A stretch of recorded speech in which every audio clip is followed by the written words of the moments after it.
during office hours.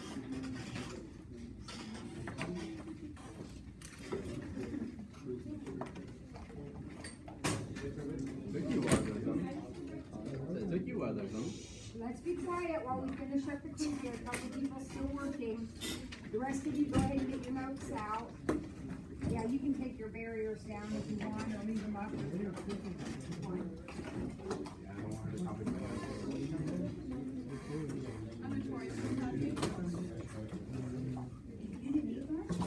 This is the second one. Okay, so you guys have 3 lunches. All right, we ready for our notes? Yes, ma'am. All right, here we go. So, we are, I believe, if I kept good records, we're ready for P4 now. Yeah. So we know we've got some homework due next week, on Monday, right? Turn that in early if you want, email it to me over the weekend if you want, bring it in sometime on Monday, I don't care. I don't see you on Monday, so you'll need to, take a special trip in if you wanna drop it off, and that's absolutely fine, anytime during the day on Monday. Okay, so now we're ready for P4, which is all about slope and line. Now, what do you think of when I say the word slope? So one of the things I heard was y equals mx plus b. And where is the slope in that? This is the slope letter, M is the slope letter. And what does the B stand for? The y-intercept. Okay, and what we mean by y-intercept is that if we were to draw a line where it crosses the y-axis is the y-intercept, right? Okay, anybody think of anything else when I say the word slope? X2 minus X1 or Y minus Y. Almost. You made a very common mistake. Everybody does that at some point. Slope is y over x. Rise over run. So to calculate slope, we do exactly what he said. We just make sure that we have the y's on the top. So rise over run. You rise this way, which is the y way, and you run this way, which is the x way, right? Okay, well good. So if I give you 2 points, as I did here, and I say find the slope, that should be easy, right? Yes. So you might do 8 minus 2 over 6 minus negative 1. Yes. Watching those negatives very carefully. Slope is minus, So it's gonna be so that's going to end up being a plus, right? So I got 6 over 7. yeah. Yes. Done. All right, try this next one by yourself. See what you can come up with for problem B. These 2 points. Oh.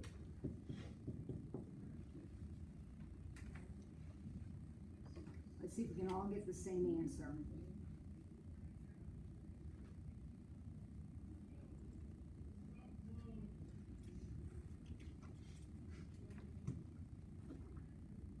I'm not getting a fraction for this one. Did you get an integer? Yeah. 10 minus 1 over negative 3 minus 6. I got negative 1. Did you? Yeah.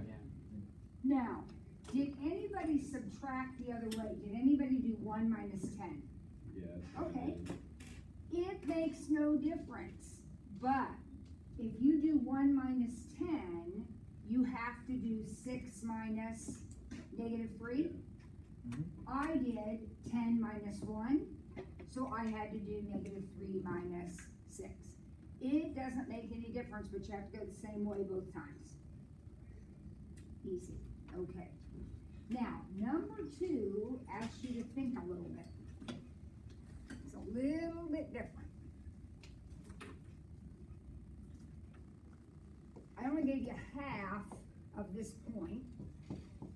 Gave you this whole point, and I told you the slope. Your job is to figure out that missing half.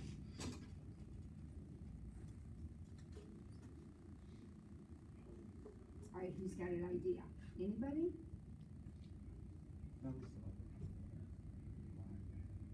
Zeke? What do you think?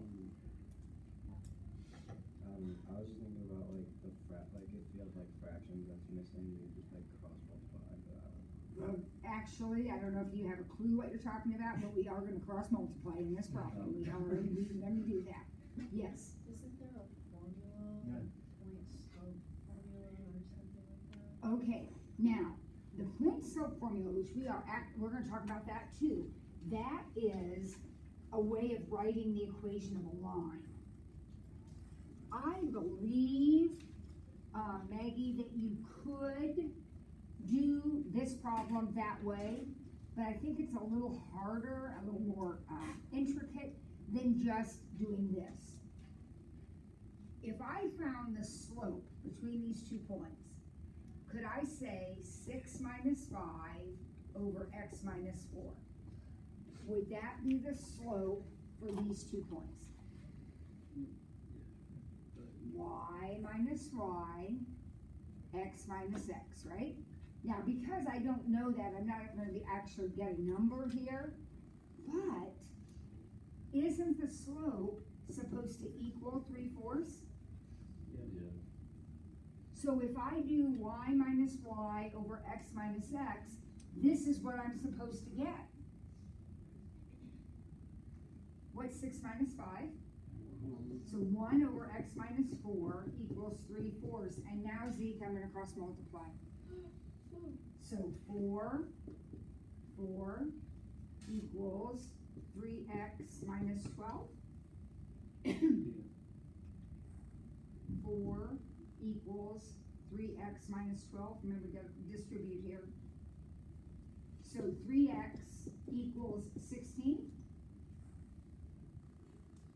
And x equals 16/3. There's your answer.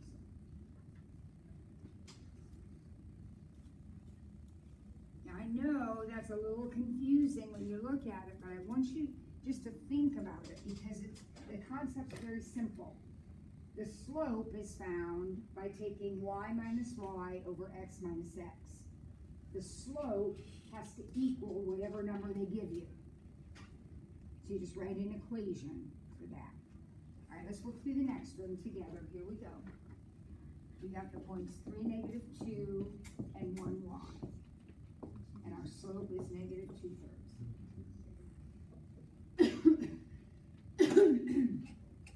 So who has an idea? It's just like this one. So what did we do first? What are we gonna do?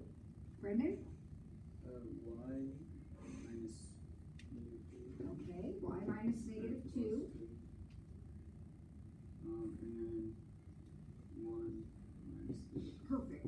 So what you're doing, Brendan, is finding the slope. 2/3. And that has to equal -2/3. That's exactly right. There's your equation. What day in July is your birthday? The 19th. One of my little granddaughters was born on the 21st, so that's pretty close. July 21st. Yeah, I'm 3 days and 3 years younger than my brother.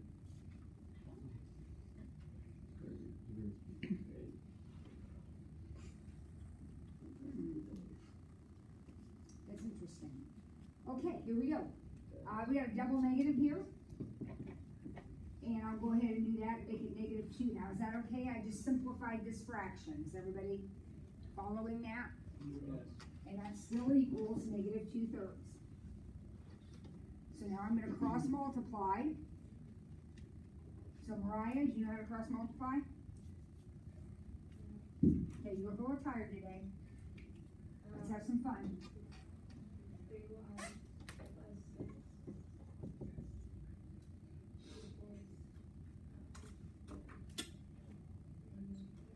Would it be negative? +4, very, very good, that's exactly right. She said 3y plus 6, notice how she distributed, and then equals +4.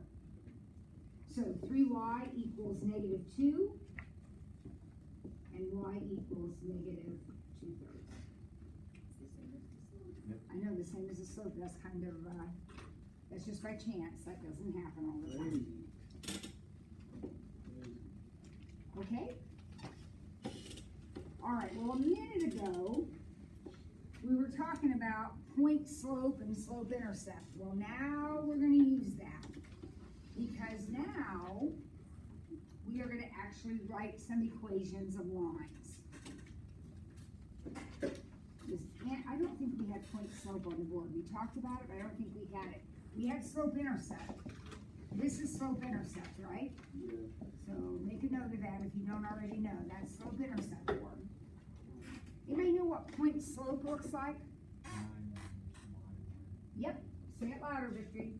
Y minus y1 equals m times x2 minus x1, I think. It's just x minus x1, right? We use the same notation we used here. So you have plain y minus y1, plain x minus x1. Yep, that's exactly right. Good work. This is called the point slope form. Now, I know that when you look at something like that, it seems so hard because it's all letters. This is one of the easiest things you're ever going to do. It is so easy. Question A. Here are 2 points. We're going to write the equation of the line, and we're going to do it like this. We're going to use this formula. What's the first thing I'm going to have to do? Can't go anywhere until I do what first, Brendan? Find the one. Find the slope. Gotta find the slope. Gotta have your slope. And that's true in pre-calculus, it's true in calculus, it's true in differential equations. Every math class you take, when you have to write the equation of a line, you need the slope. The slope is necessary. So, find slope. We all know how to do that. So 4 minus 2 over 6 minus negative 1. I got 2 sevenths. Yes. So now we have the m that's going to go right here in my equation. I've got my slope. Now I need a point. Well, luckily for me, I have 2. 1, 2. I have 2 points. I had 4, it would be a problem. I have 2 points. Now, does it matter which one I use? No, ma'am. No, it does not. So I do not want you worrying if your answer looks a little bit different than mine. If I pick this point, this is my x1, y1. If I pick this point, so it'll be y minus 2 equals 2 sevenths x minus, actually plus 1 minus negative 1. If you pick this point, y minus 4 equals 2 sevenths x minus 6. I know you think they look different, or they do look different. If you graphed them, they would be exactly the same line. If we put them in slope-intercept form, they'd be exactly the same line. Either one of those is fine. So you're either going to write this in the answer blank, or you're going to write this in the answer blank. Either one. Not both. Either one. Isn't that easy? Wow. Let's try the next one. See how far you can get. Wait, you don't want us to solve it? Like distribute? You don't need to. When it says point slope, we're going to use point slope. Now, Kyle, in the next section, it says use slope intercept. Then we're going to have to do some extra work. But right now, we're just point sloping. So go ahead and find your slope here. And let's see, who is going to tell me the slope? Let's see. You've already talked a whole bunch. I love you, appreciate it, but I gotta get some people here that haven't talked. How about you, Ben Kaiser? Can you tell me the slope? Can you get it figured out? Hold I'm holding. on. I got 3 over 2. 3 over 2? Yes, ma'am. That's, everybody agrees with you, Ben. You must be right. 5 minus 2 over 5 minus 3. I think it is 3 over 2. Perfect. Now, pick a point and write your line. Using point slope form, because that's what the directions say. So pick a point, write your line. Y minus 2 equals 3 halves, x minus 3. Or y minus 5 equals 3 halves, x minus 5.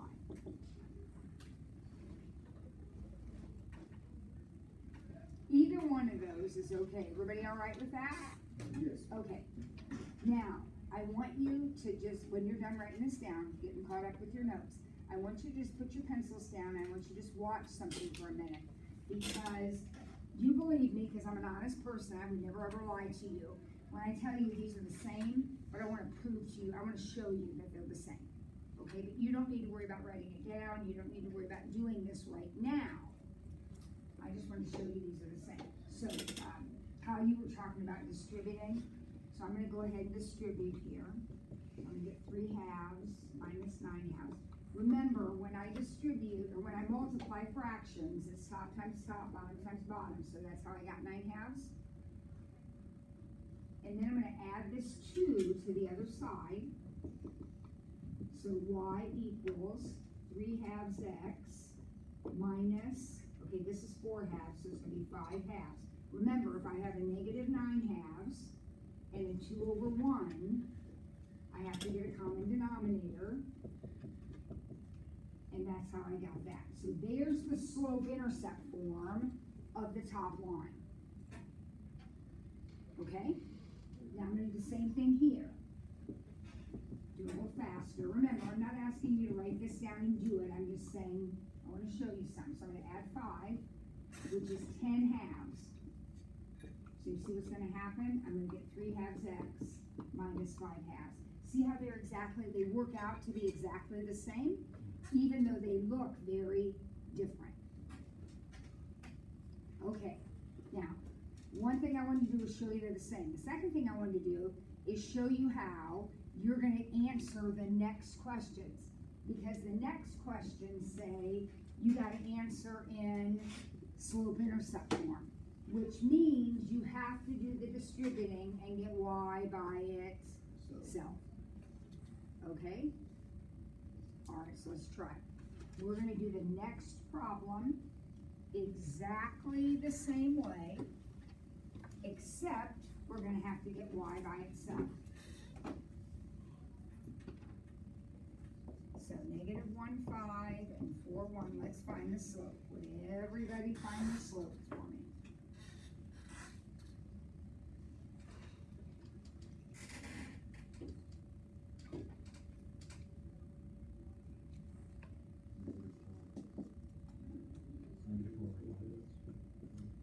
Who said that, Mystery?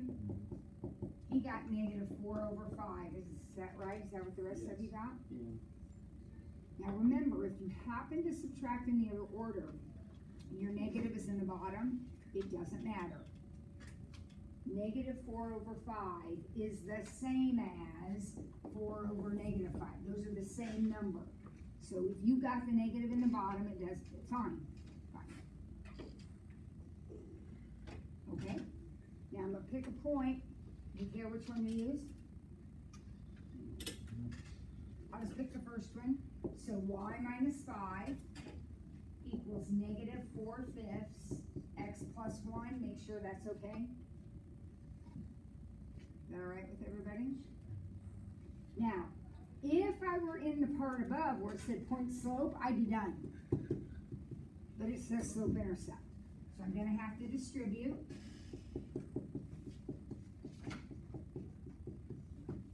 So negative 4/5 times x and negative 4/5 times 1. And then I'm going to have to add 5. So y equals negative 4/5 x. Where's Now, 21? I have to add those together. You're exactly right, Brandon, but let's let everybody else catch up. We have a negative 4/5, and we have a positive 5 over 1. Should I be worried about Navi? He's not back yet. Where'd he go? Where'd he go? We had to go to the bathroom, but he left a long time ago. And I have no idea what bathroom he went to. Okay, if he's not back in 3 more minutes. I'm gonna radio the front office and put out a bulletin. He should be back by now. Hope he's okay. All right, so -4/5 plus 5/1. All right, so we get a common denominator. So we have -4/5 and 25/5. So when we add them, we get 21/5. And this is the answer to the question.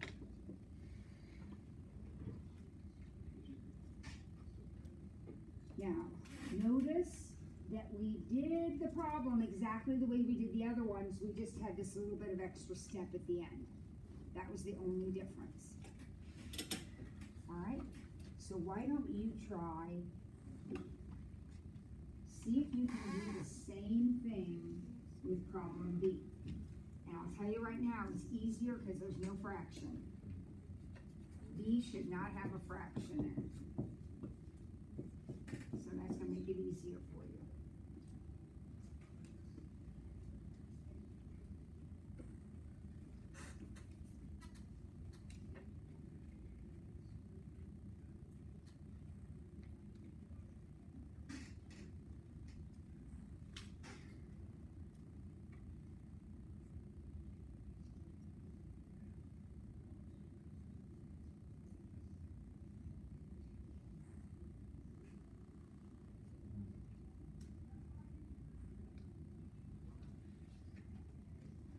I hate using this thing, I love having choice.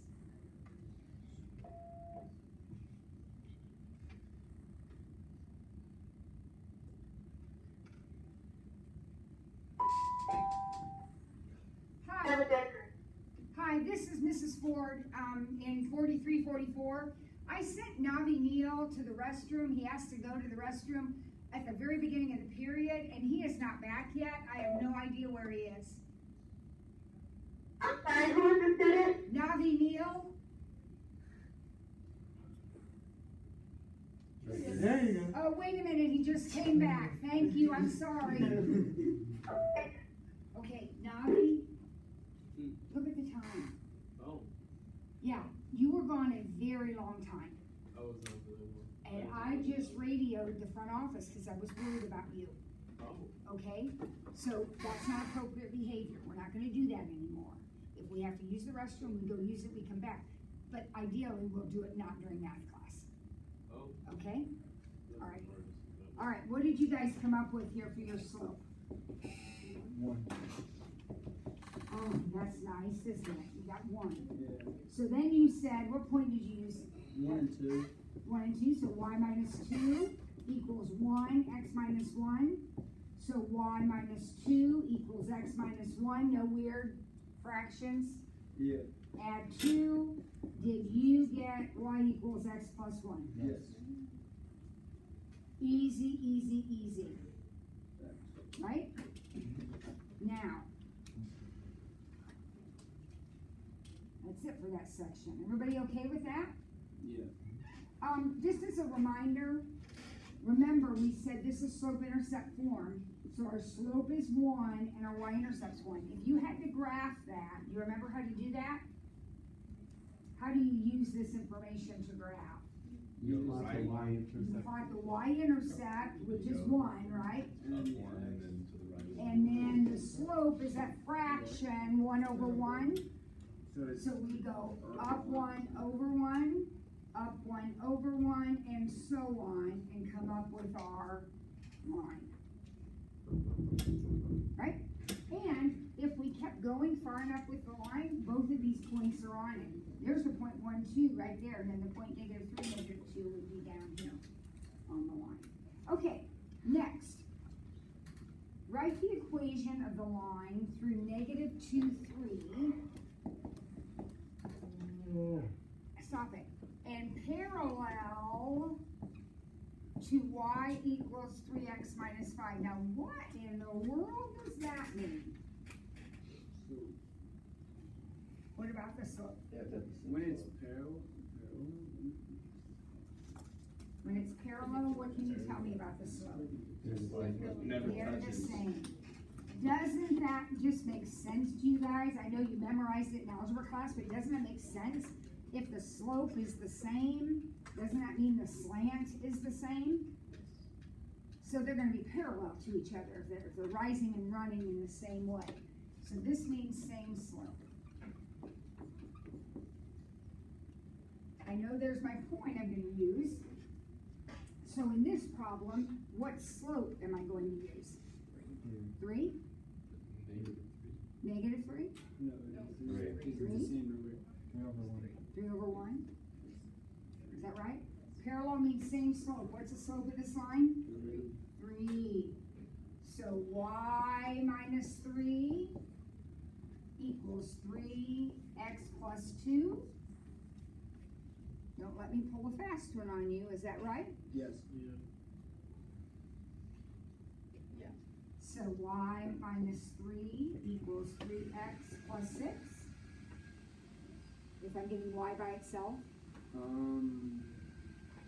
Yeah. and y equals 3x That's not. plus 9. Now, I didn't give you very good directions here. This would be what form? This is point slope. So if the directions on a test or quiz, there's gonna be clear directions. So if it says use point slope, then you're done right here. If it says use slope intercept, then you have to do this extra bit of work. All right, what about the next one? It uses exactly the same point, but now we're going to be perpendicular to something. It's opposite, right? Negative 2 would be the slope. So what do we know about perpendicular slopes? They're They're opposite And then there was a positive. and reciprocal. Yeah, So this means opposite reciprocals. So that means that one, if the original is negative, the perpendicular will be positive, because they're opposites. They're also flips of each other. So before I can do this problem, I need to know what is the slope of that line right there. It's 2, right? Is it 2? It's negative 2. No, you gotta divide by 4 too, so. Okay, remember, I know we all know y equals mx plus b, right? And you're used to finding the slope hooked to the x. But if you're gonna do that, which is great, it's how I'm gonna do it too. But if you're gonna do that, you have to get y by itself. You cannot look at an equation like this and say, oh, there's a 2 hooked to the x, so that's the slope. No, you have to have y by itself. So, let me go ahead and subtract the 2x to the other side.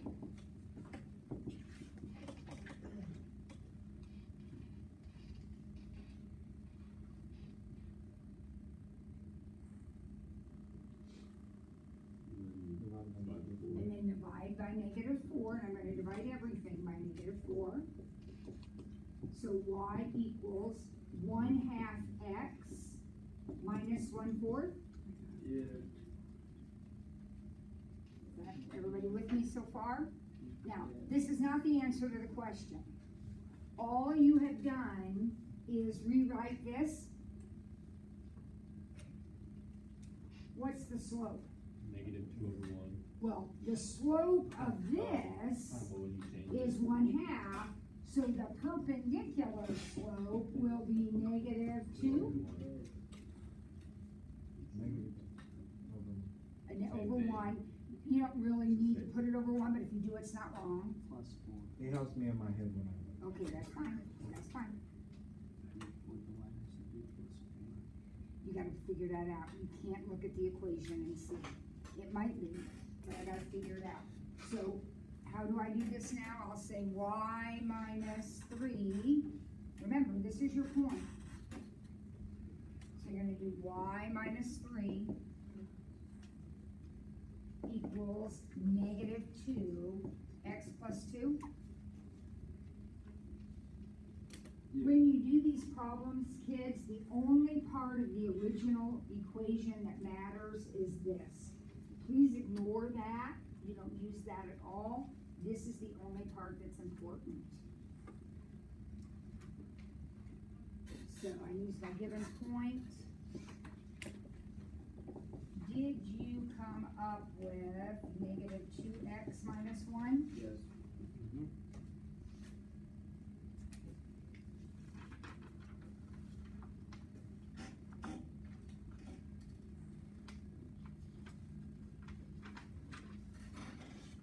Everybody okay with that? All right, we are gonna go ahead and, skip for the time being number 1, because I did not insist that you have a calculator today, but now I am, okay? We are going to graph the next time we come, and everybody has to have a calculator. There will be a penalty for those who don't.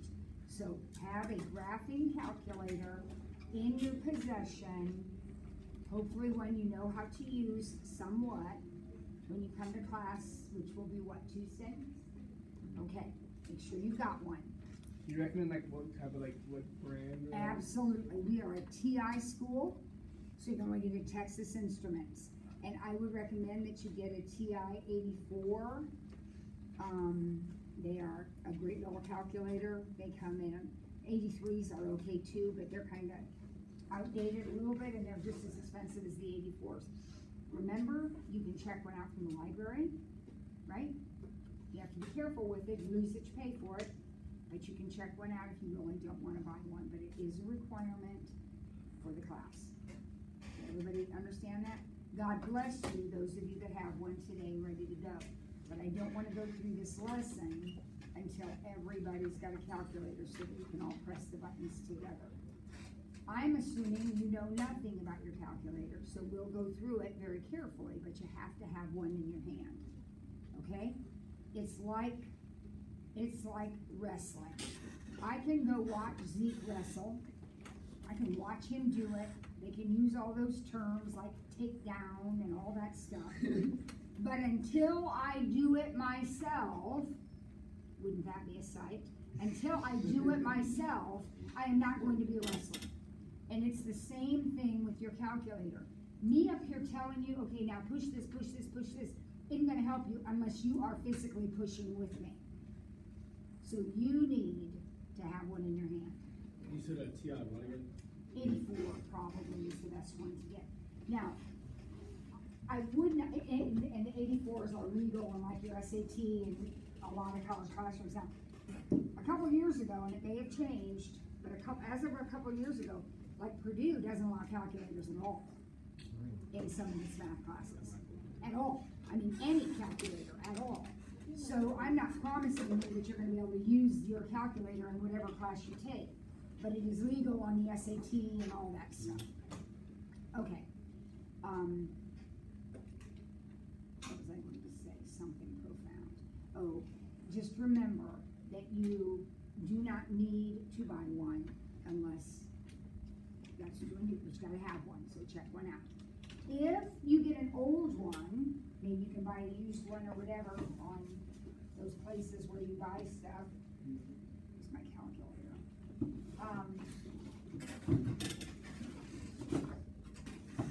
Oh no.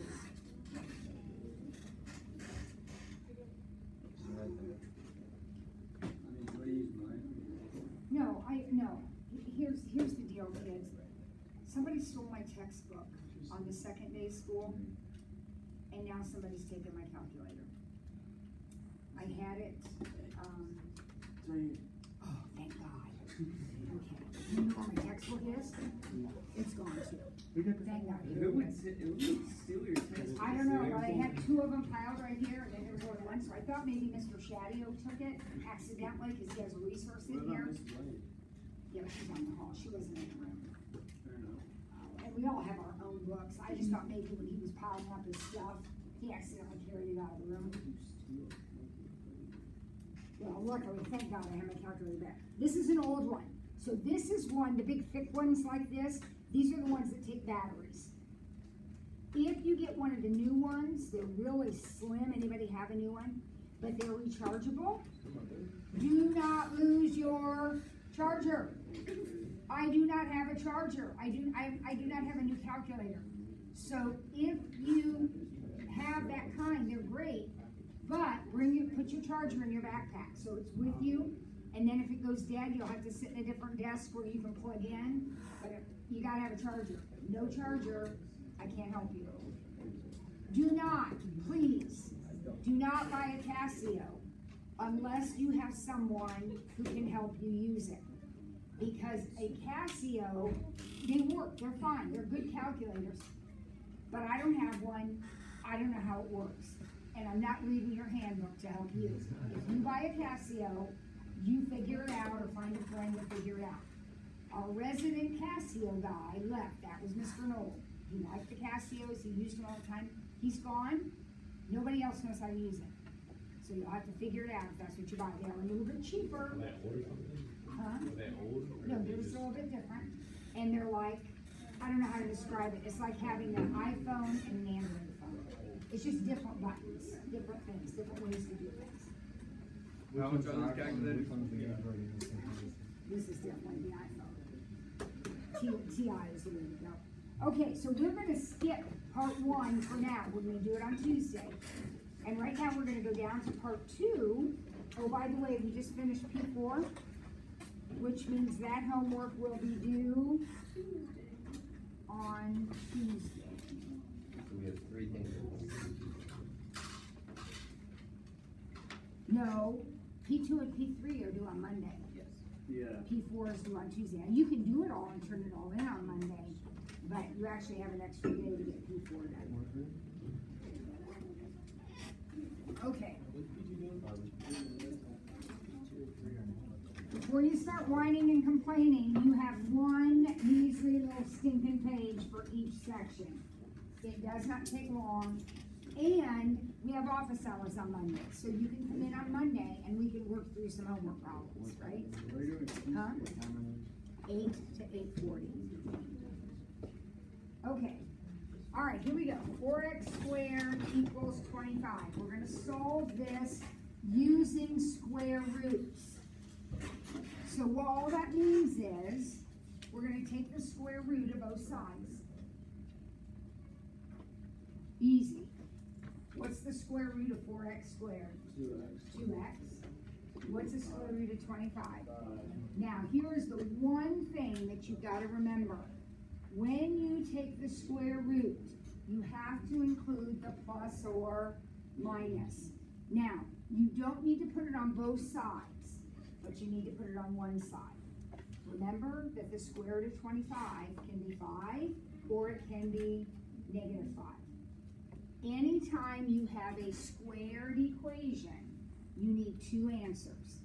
And your 2 answers are going to be positive and negative 5/2. Divide by 2. You can write those together like that, or you can write them separately. 5/2, negative 5/2, whatever, makes the most sense to you. Now, what about B?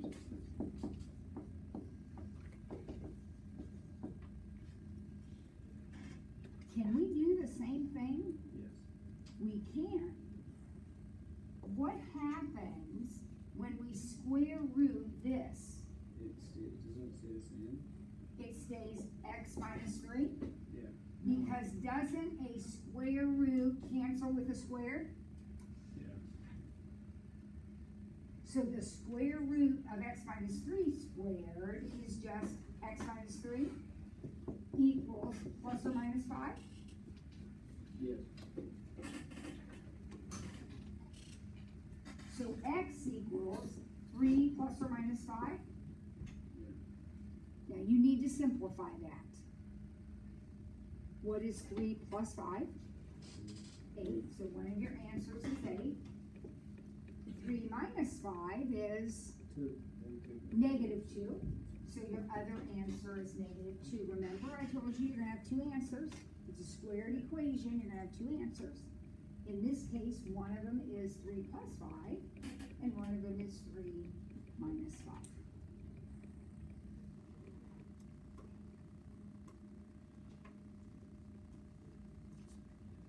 Now, they're getting a little bit harder as we go along. What do you think about this one? you have to distribute? The 3? Yeah. Okay, Or would now, you do it after? yeah, you can't, since this is a quantity squared, we can't multiply by 3. And that's because of your order of operations. Remember PEMDAS? Okay, if you're gonna work over here, you're gonna have to square this out before you can distribute the 3. I'd rather not have that 3 there. Can I divide it out and say x minus 4 squared equals 3? Yes. Now it's easier. And now I don't think I'll FOIL it out, I don't think I'll square it out, because now I can just square root. What's the square root of x minus 4 squared? X minus 4? Plus or minus the square root of 3, don't panic. Just because it's not a perfect square, it's just not. That's what happens when we're big people. So I'll add 4. Can't combine them because one's a radical and one isn't. That's my answer. Now, this one I simplified because I can add 3 plus 5. Can I add 4 plus root 3? No. If you want to write it out, it's 4 plus root 3 and 4 minus root 3. I prefer just to leave it all together.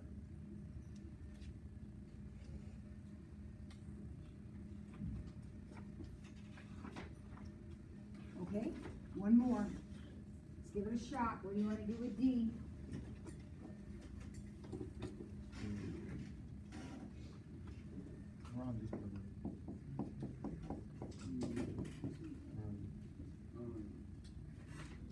Where have you been? No, can't go. Yeah, we're on 2D now. This is 2D. Okay, how do you want to start this one, Brendan? Let's square root everything. So Okay, then we that can sounds like a bring great down idea. the 2x plus 1 and then 4. What should I have over here? Plus or minus 4?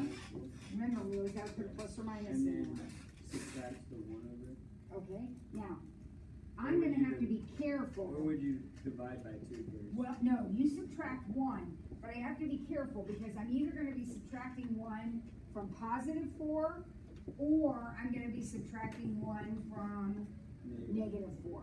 And I can't really do both at the same time, so I'm gonna go ahead and separate it. So 2x plus 1 is positive 4, and 2x plus 1 is negative 4. And then subtract the 1 So and it's divide it. 3 and then negative 5. Yep. So my 2 answers are 3 halves and negative 5 halves. Now, I'll let you catch up there. Then I want to talk about that for a minute. Make sure everybody followed all that. That was a lot.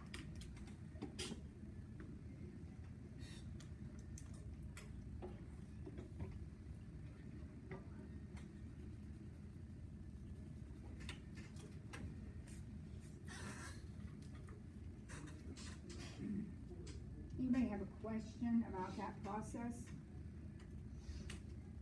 Okay, how come in this problem, I started out by dividing by 3? That was the very first thing I did, was divide both sides by 3. Why could I do that there, but over here, I didn't start by dividing by 2? What is the difference, Blake? There was a number outside of that. Exactly.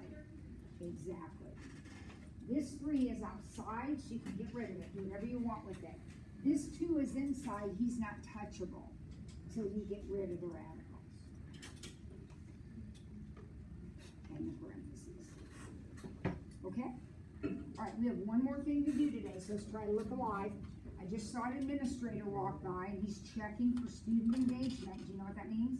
No. Do you act like you care? Yeah, do you act like you care? That's all.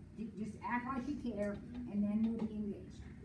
Okay, we're going to complete the square. You have done this before. It is not a hard process, but this first example we're going to go through very, very carefully because I need you all to be able to follow what's going on here. All right, and then this will be the last problem we do today, okay? And we all the way through it though. We're gonna complete the square. Now, when you see stuff like this, some of you might think about doing this. That's called factoring, solving by factoring, and it's perfectly okay. But it doesn't work all the time. It works for that problem, but it won't work for every problem. You know what I'm talking about? You've seen those before. Like if this were a 3 or something, it wouldn't work. So we have other ways of solving quadratics. Factoring is fine, but it doesn't work all the time, so we have other methods. The method we're talking about now is completing the square. You also have something called the quadratic formula, okay? We'll talk about that next time. But right now, we're completing the square. So does anybody remember step 1? Go until you bring the 7. Yep. So I would suggest that as you're writing this down, maybe you're taking little notes over here and you're saying, move the number over or something to remind yourself that what we're doing is moving that 7 to the other side. That is step 1. Wouldn't that be lemma? Okay? Now notice when I did that, I left a hole. And the reason I left a hole is because there's going to be a number that I am going to fill into that hole. So moving the 7 created an empty spot, which I'm going to fill up with another number. Does anybody remember how to get that other number? The new number that goes in there? What can you multiply to get 7 but add to get 6? Or is it the other way? No, you're thinking about factoring. Okay, so we're not doing that. But yes, that's something we think about, but not in this process. Navi? No? We take half of this number and square it. So we take half of the x number. What is half of 6? 3. And we square it, and that gives us 9. And that is the number that we add to both sides. So it's Friday afternoon, last problem we're doing. You're never going to remember that. Take a little note over there to the side. How did we get that 9? We take half of the x number and we square it. Okay? Now, the beauty of that, or the reason that we did that, is because this thing right here is a perfect square. Remember this problem right here when we had something squared equal to a number? That now is going to be like this right here. It's something squared. Can anybody tell me what goes in these parentheses that would square out to give me this? Gonna have an x for sure, right? Minus 3. Now, for those of you that are a little like, this fool, I don't get where that came from. Keep in mind that x minus 3 times x minus 3, squaring it, would be x squared minus 3x minus 3x plus 9. When you do this, you're always going to start with an x. You're always going to write whatever that sign is, it's going to be that sign. So if that's a plus, that's a plus. And then the square root of that is what goes here. Every time. And what's that equal? 16. Whoa, wait a minute. Have we seen something that looks like that before? What did we do? What did we do when we were solving those? We don't multiply it out.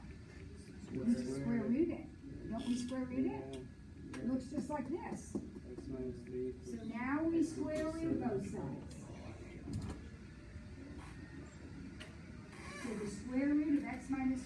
squared is x minus 3. And what do I write over here? Plus minus 4. Plus or minus 4.